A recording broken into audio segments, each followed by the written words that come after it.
informations on the stability, profitability and the distribution of the wealth within the business। कहने का मतलब यह हुआ कि यहाँ पे जो एम्प्लॉय सब है उनके बारे में और लेंडर्स के बारे में, financial institutions informations on the credit वर्थनेस of the company and the its ability के हिसाब से उसका जो है, जो इसमें पे इंटरेस्ट वाले है, सप्लायर है, क्रेडिटर्स है और कस्टमर्स है और गवर्नमेंट है। ये सारे आपको बता दिए गए, इसमें कोई खास बात नहीं है।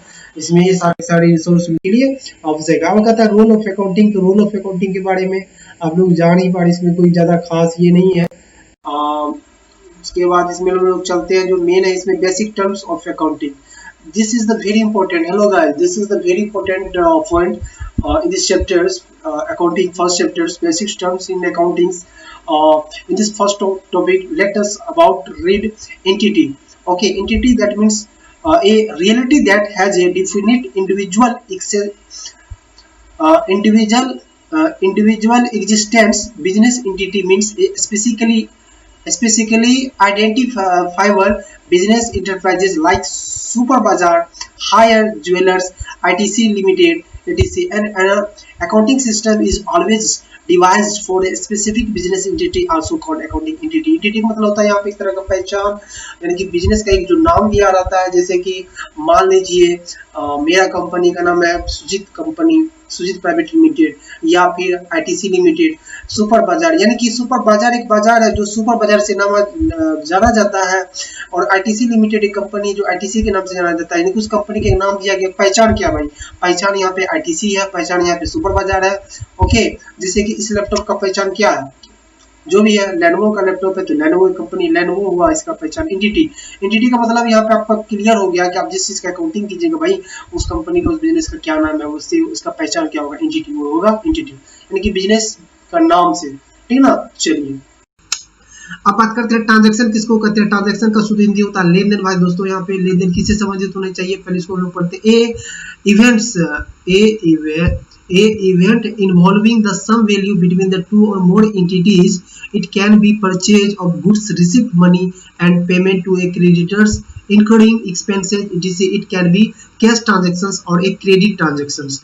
देखिए दोस्तों यहाँ पे ट्रांजेक्शन का मतलब होता है यहाँ पे बहुत सारे एंटिटी, यानी कि एक बिजनेस अगर वहाँ पे दूसरे बिजनेस वाले से परचेज करता है, कंपनी दूसरी कंपनी वाले से परचेज करता है, गुड्स रिसीव करता है, गुड्स का ही परचेज होता है, और रिसिप्ट ऑफ मनी, मनी अगर सेल करता है तो मनी रिसीव करता है, अगर परचेज करता है तो वो पेमेंट करता है क्रेडिटर्स को। और एक चीज है इनकर्ड एक्सपेंसेस, बहुत सारे एक्सपेंस होते हैं बिजनेस में, यानी कि बिजनेस में मनी से रिलेटेड बहुत सारी एक्टिविटी है, सेलिंग होना, परचेज होना, है नहीं, किसी तरह का बिजनेस रिलेटेड कैश पेमेंट करना।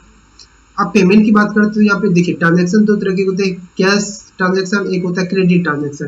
कैश ट्रांजैक्शन का यहाँ पे मीनिंग आता है कि आपने नगद लेन देन किए हैं, है कि नहीं। अगर आप सेलिंग भी करते हैं तो नगद किए हैं जब आपके हाथ में कैश आया।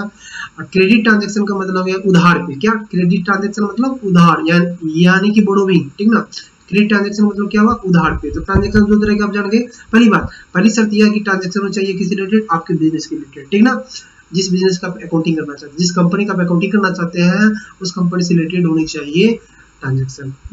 दूसरा बात, कैश ट्रांजैक्शन हो सकता है और क्रेडिट ट्रांजैक्शन भी होता है। दोनों ट्रांजैक्शन हम रिकॉर्ड करेंगे, चाहे वो कैश बेसिस हो या क्रेडिट बेसिस हो, बशर्ते कि वो किसी रिलेटेड होनी चाहिए, आपकी कंपनी, आपकी बिजनेस रिलेटेड होनी चाहिए। ओके, चलिए नेक्स्ट हम लोग बढ़ते हैं यहाँ पे।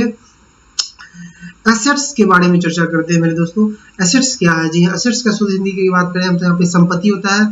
Assets are economic resources of an enterprises that can be useful expressed in monetary terms. देखिए भाई, एसेट्स क्या होता है, एक तरह का इकोनॉमिक सोर्स होता है, यानी कि आर्थिक संसाधन होता है, और फिर इंटरप्राइजेज का किसी भी उसको जो यूज किया उसको मॉनेटरी में कन्वर्ट कर सकते हैं, यानी कि मुद्रा में। किसमें? मुद्रा में, जी हाँ। Assets are item of value used by the business in its operations. For example, super Bazaar owns a fleet of the trucks which is used by its for the delivery foodstuffs. The trucks thus provide economic benefit to the enterprises. Thus, the item will be shown on the asset side of the balance sheet of Superbazaar. Assets can be broadly classified into two types: current assets and non-current assets. That means fixed asset. देखिए यहाँ पे assets का मतलब हो गया कि जो भी बिजनेस है, कंपनी है, उनके पास ऐसी संपत्तियां जिसको मुद्रा में कन्वर्ट कर सके, और वो फिक्स नेचर का हो, जिसका वैलिडिटी एक साल से ज्यादा हो, यानी कि जो एक साल से ज्यादा जिस आपको जिससे बेनिफिट मिलेगा। जैसे कि एक यहाँ पे सुपर बाजार का एग्जांपल लिया गया, उनके पास एक ट्रक है, वो क्या करता है, उनका जो भी गुड्स होते हैं उसको लाने में मतलब लाने में वो काम करता है, यानी कि वो सुपर बाजार के लिए वो वर्क करता है ट्रक उनके पास। तो ट्रक क्या हो गया, ट्रक तो ऐसा नहीं कि वो सिर्फ ट्रक 1 साल से ज़्यादा टिकेगा, 2 साल, 5 साल, 10 साल, 20 साल भी जा सकता है। तो ट्रक उनका क्या फिक्स सेट है, क्या है फिक्स सेट, यानी कि वो अस्थायी है, बार बार उसको हम लोग चेंज नहीं करते हैं, फिक्स सेट है वो, ठीक ना। तो एसेट्स मतलब यह हो गया कि जो बिजनेस को रनिंग करने में वो जिनसे इनकम जनरेट होता है, डिलीवरी करता है वो, समझा कि नहीं। और वो इकोनॉमिक बेनिफिट से, ओके।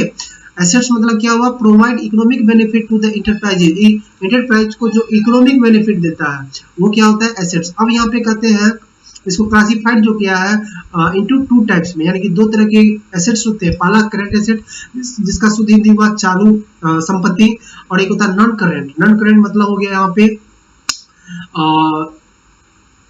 फिक्स संपत्ति, यानी कि फिक्स एसेट। नॉन करंट मतलब जो करंट नहीं है, फिक्स संपत्ति होता है यहाँ पे। अब भाई करंट एसेट किसको कहते हैं, यहाँ पे आपको हम बता दें थोड़ा।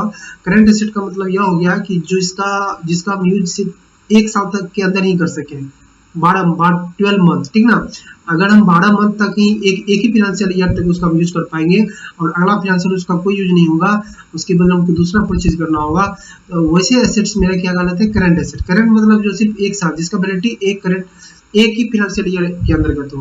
और दूसरा आता है नॉन करंट, यानी कि फिक्स एसेट। देखिए भाई यहाँ पे करंट एसेट का हम थोड़ा बहुत यहाँ पे एग्जांपल आप लोगों को बताते हैं, जैसे कि cash at cash in hand cash at bank, ये आपका करंट एसेट्स है। और डेटर्स, सैंडी डेटर यानी कि देनदार।